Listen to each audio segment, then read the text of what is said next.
Hello. If it's Thursday, you know it's Think Tank Thursday at Trainertainment, and I'm really, really excited to visit with our guest today. Pete is a brand new friend of mine. I know I've known Pete, and many of you know Pete forever and ever, but for me, just kind of that authentic engagement and not knowing just of Pete, and I guess Pete, you knew of Trainertainment, but Certainly. we've really gotten to know each other in this crazy time. And to me, and I know you've been a big fan of peer talk, you've heard me talk about unintended outcomes over and over again, not consequences, but good outcomes. And in my book, Pete and the AAMA is a wonderful unintended outcome for me personally and for our business. So I'm excited to feature Pete Gustafson. Was that close, Pete? It was close. It's a mouthful. I get it. Yeah.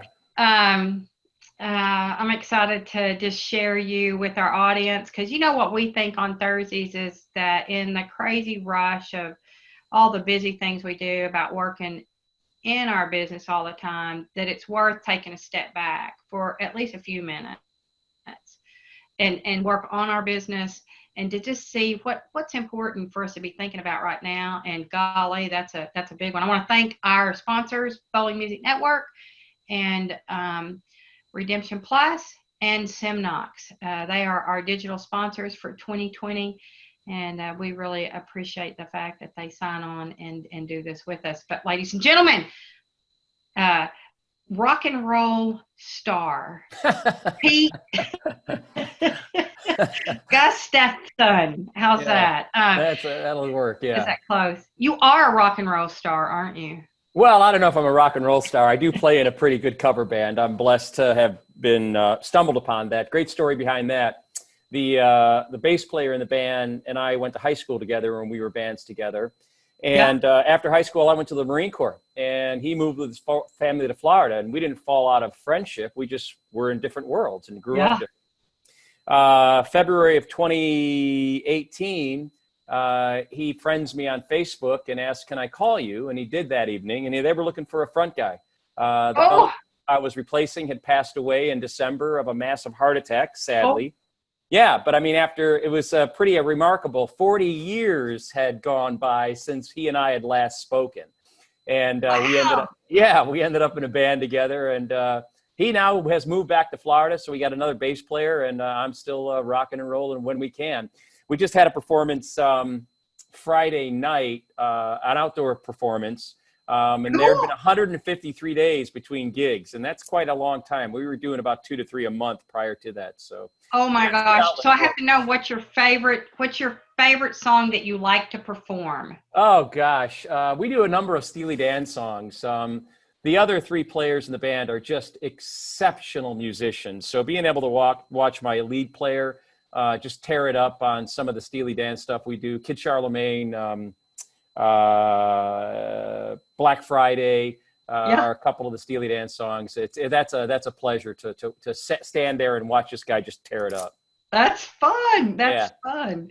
Well, I know that might not be the most important thing to think about right now, except that I think we're starved, especially in our industry, right? We're all starving to death for fun and for some connection. Sure. Yeah. What have you been thinking about? Well, what do you think's important to do right now? How are y'all doing? Well, I can tell you that we've had a major pivot here at the association, and it's been a pivot from, we have 3, our mission statement is to preserve, protect, and promote the coin-operated amusement industry. And for the past many years, we've been really focusing on promoting, because the business has been thriving. We really haven't had that many existential threats, no real challenges that we've had to deal with outside of the day-to-day business. So it's about growth, right? It's about growth. And that all changed in March. And we had to make a hard pivot to preserve and protect.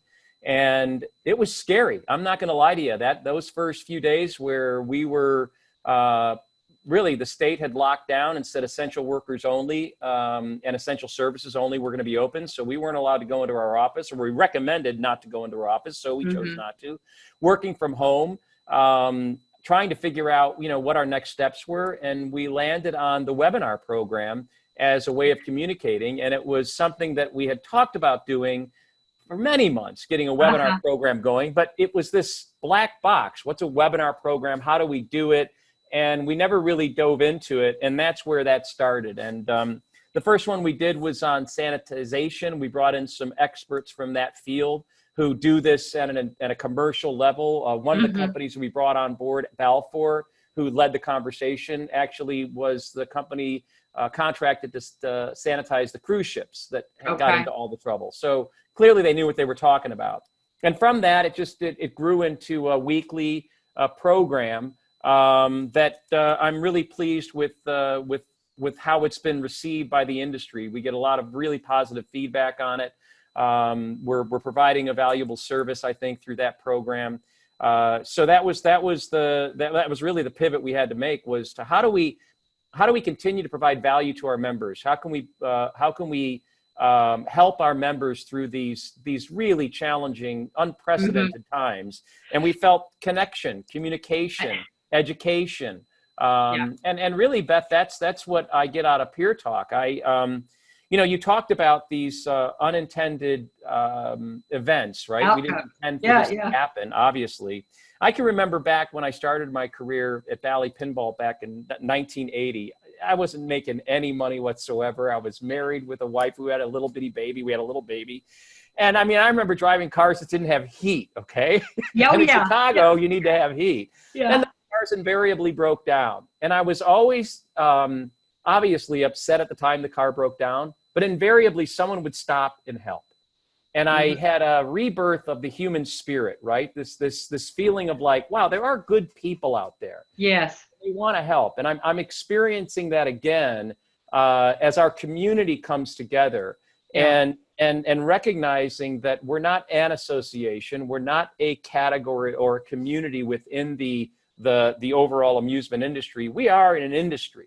And we really do need to all be putting our oars and pulling in the same direction and helping each other out such that we all get to the other side together, because we're not going to do it alone. Nobody's in a silo today. You better be connecting, communicating, staying in touch with, and sharing, best practices and ideas as we try to get through this. Yeah, I love that. I'll tell you that's been part of what you were saying. The unintended outcome for me has been that a focus on the industry as a whole. Like, I have been able to forge a lot more. I think the very best thing that's happened is I have forged relationships with folks like you, right? That I have expanded. Well, like I was saying, more not just knowing of you or knowing of AMA or belonging, we're AAMA members, but so what, right? We're IAPA members. And so what? What are we going to do with that? And how important is that? And how do we make more of it? And how do we help more?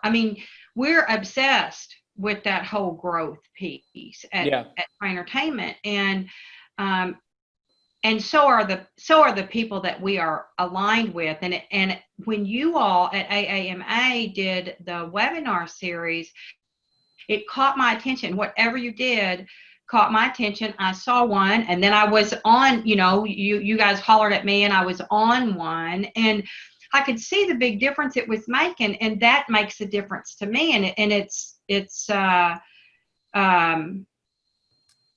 like second nature for me to say, oh, look what those guys are doing. Like, I never feel, it's funny if you own an education company, because all the associations are kind of our competitor, if I look at it in one way, because you guys are providing education that as long as they're members, they don't have to pay for. So I could see that as a competitor thing, but interestingly enough, I don't. Yeah. And I think that is that attitude of we are all one industry, and we all all the boats go up when the tide comes in. We really need to be that tide and rise all the boats together. What are you noticing? What are you noticing, Pete, with the?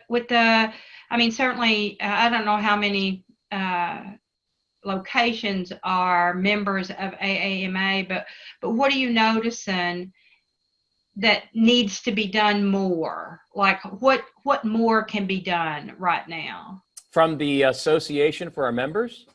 Potentially that, or even just thinking. I think if I were to pick one thing that would really help our industry out right now would be a better understanding of who we are and what we do. Yes. When Massachusetts says that we're going to bar arcades, but not casinos, and they refer to ball pits, how many locations have you been in the last 10 years that have ball pits? Yeah. And that's an attachment to something long gone by and large. So it shows a complete lack of understanding of what we do. If you look at the Massachusetts legislation, just picking one state out as an example, the casinos have to clean their games once every 4 hours. That's in the legislation. I can assure you our members throughout the state of Massachusetts are cleaning their games one heck of a lot more often than once every hour. They'll do whatever they ask them to do, and they can't get a positive response. So if I could ask for anything, it would be that as an industry, we rise up and try to rise above the white noise that's going on out there and draw some attention to ourselves such that we're doing everything we can to ensure the safety of our guests and team members, and come take a look at what that looks like. Yes. I think in Michigan, Mark Weiss with, or what's the they're in Kalamazoo, Airway Lanes. Airway Lanes, right. Airway Lanes. They were supposed to have a meeting with a legislator, and they couldn't get the legislator's Zoom to work or something of that nature. It was fortunate because they actually had him come to the location. And his eyes were open. He's like, oh, my goodness, you guys are absolutely doing the right thing. Yes. So getting them to pay attention to what we're doing and seeing the due diligence that's being taken and the effort that's being taken and the willingness to literally do whatever is required just so we can get the doors open. Right. That's a message that needs to get out there far and wide. Well, I agree. That's what I keep banging my fist on the table, wondering what is it that we can do, and do we need? They're going to go do a protest on the Capitol step in Michigan next week. The bowling proprietors are going to get together and go do that, and I think that's a fantastic idea. I do as well. And we talked on one of the peer talks not too long ago, Beth, about the community needs to come together, and I can't stress more how important it is to know your local politicians, whether they're at the county level, the town level, the state level. And really join together, form coalitions with similar entities, whether they're bars or restaurants, wherever people gather. They could be gyms, they could be tattoo parlors, they could be salons, certainly family entertainment centers. Yes. And get with your local community business owners and try to organize a consistent message to the legislators so they know they can understand more viscerally, the dedication being put forth to do whatever is necessary to get the doors open. Yes, and to show them that this does work, that we have giant, we're different than a restaurant. We have, in lots of places, you have anywhere from 10,000 to 100,000 square feet. We can physically distance people. That's right. And are taking steps to do so. I went to the post office the other day, and they've done a nice job at the post office with the floor clings that say 6 feet. But honest to goodness, we were backed up all the way to the very end of the post office, and you have to stand there in one place. And that's probably, and we all had masks on, and that's great, but that's probably even more dangerous, I hate to use that word, but you're probably more likely to get the virus standing still in the post office line that moves very slow than you would moving around in a 50,000 square feet family entertainment center, where at least you got to go and play and get some joy Yeah. in your Yeah. I mean, life, the you cabin know? fever's real, right? It is. Yeah. It absolutely is. Well, so Pete, tell me your very most favorite thing about being in this industry. Obviously, if you started 40 years ago, and I was talking to Brian Duke last week about the fact that you just get addicted to the business. I started in about 94. And yeah, the addiction is real. Yeah. Yeah. For me, it's You really get two. in and you can't get out. Yeah, for me, it's two things. It's the people. You know, you're right. You get in, you don't get out. The names on the badges change, but the Yeah. faces all stay the same, right? Yeah. And I love the creative process, and whatever it is we do, from the association to the obviously to product development, to what locations are doing today. That creativity, I am humbled by that. I'm humbled by the creativity of others and what they're able to pull out of whole cloth, you know, and bring to fruition, you know, that entrepreneurial spirit. Yes. And we're seeing that today, as we manage our way through the COVID-19 crisis. We're seeing that creativity come through, and that willingness to do whatever needs to be done, you know, to get us through this. Mm-hmm. I think those that are taking action on a daily basis, even if it's the wrong action, taking one step and then the next one and then the next one. I think at least to me, it feels better to. Yeah, I agree. I mean, there not is that. Just wait. There is an attitude that initially everybody, oh my gosh, why is this happening to me? I can't believe it. This is horrible. Oh, you know, but it doesn't last real long. Not in this industry. You know, there's a recognition of, okay, these are our circumstances. Now what? And that's the conversation that needs to happen, right? These are our circumstances. We didn't pick them. We didn't ask for them, but this is what's real. So now what? What's next? Let's have that conversation, because that's how you get moved past that anger and upset and distress. Right. And sometimes I'll tell you something. I was in the Marine Corps, and we flew I was a crew chief on Huey helicopters. And if you don't know what a Huey is, think about the Vietnam films, Apocalypse Now, Robert Duvall flying in with the speakers, da-da-da-da-da. That's the helicopter I flew in, okay? Oh, wow. So a single mast, double-bladed helicopter with a tail rotor. We had a procedure in the manual for what to do when the main rotor flies off the helicopter. Now, I'm going to tell you right now, a helicopter without a main rotor flies about as well as a Coke machine. There ain't a whole hell of a lot you're going to do besides crash, okay? But there was a procedure in the manual. And I asked my CO once, I said, sir, why is there a procedure for when the main the main rotor flies off a helicopter? It says, so the last thing people hear won't be you crying into the microphone. Wow. So maybe whatever we're doing doesn't work. Okay. I don't want to be doom and gloom, maybe, but let's do something. That's right. Rather than sitting there and being miserable and woe is me. And we're doing this as an industry. We're doing this. We're doing something. Yeah. And I'm inspired by that on a daily basis. Yeah. Wow. Well, man, I have massive goosebumps, and the vision of a helicopter trying to fly without its main rotor. Not going to happen.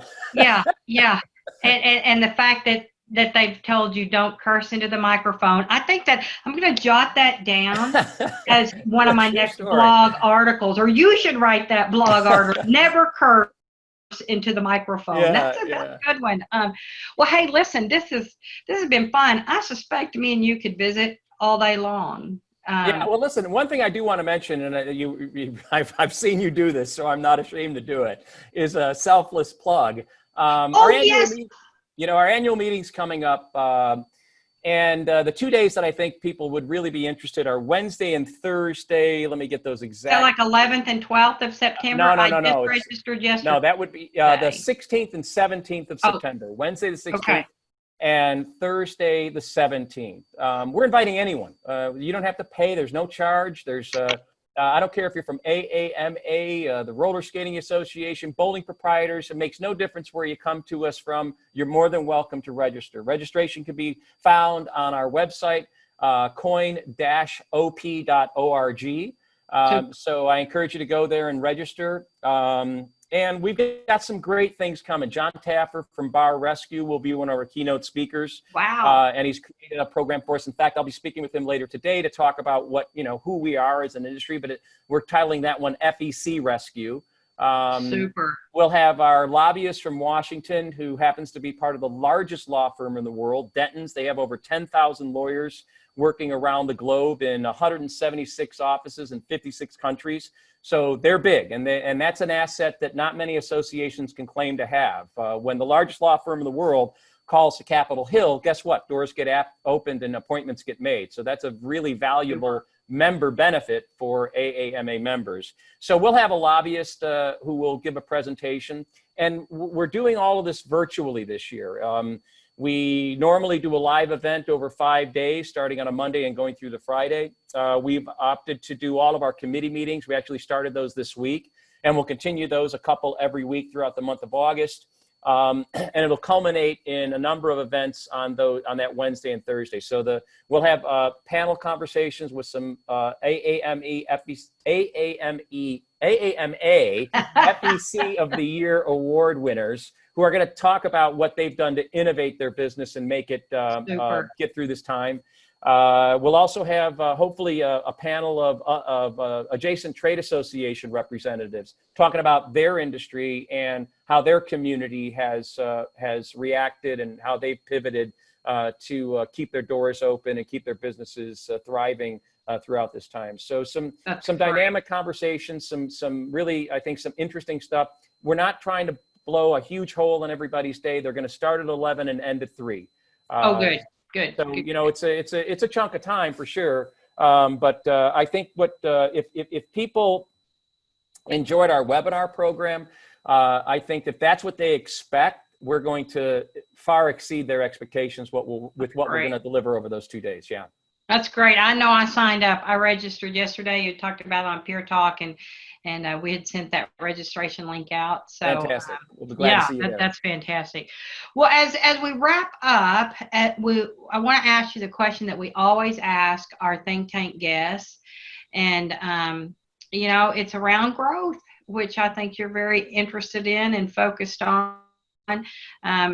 We think at Trainertainment, our purpose is to help people grow, because we always think that if you do that, then businesses will grow as well. And so, Pete, what do you do on a fairly consistent basis to make sure that you're working on your own growth or even helping others grow?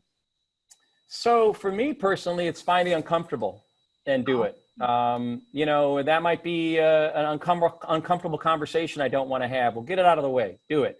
Wow. I find that more times than not, confronting things that make you uncomfortable, you find that, well, that was a silly thing to be uncomfortable about. Yeah. It didn't go bad at all. Yeah. But you create these stories. I create stories in my mind about how this is going to go. And I often find that's not the case at all. Certainly in relationships, it's often you find that the other person is feeling exactly the same way you are. And when you finally, call out the elephant in the room, it all of a sudden, it takes a weight off of them as well as a weight off of you, and there creates clarity. So I would say find the things that make me uncomfortable and put that on the top of the list to do today.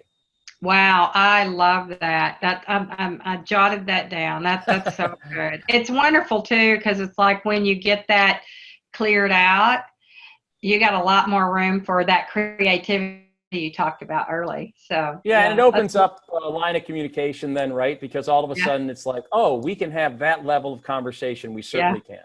That's awesome, Pete. Well, you know what? I'm loving it. I know you even better today, and I'm like. Yeah, I'm loving you more and more every single time. I love it. Let's keep going. I can't wait.